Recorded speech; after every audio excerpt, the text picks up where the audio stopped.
नमस्कार, मी प्रबोधिनी गायकवाड. आपण बघत आहात लोकवाहिनी मीडिया महाराष्ट्र टॉप 10 बुलेटिन.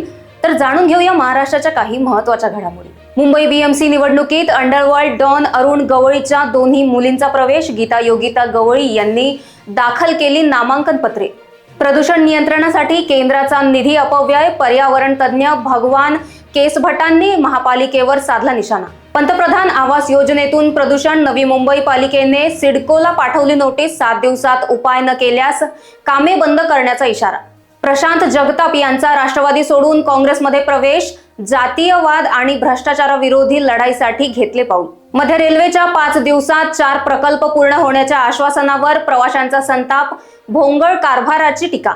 निपुण ॲपमधील व्याकरण आणि भाषिक चुका विद्यार्थ्यांसाठी फटका. शिक्षकांपेक्षा ॲपवर अवलंबून शिक्षक विभागाचा भरवसा प्रश्नांकित.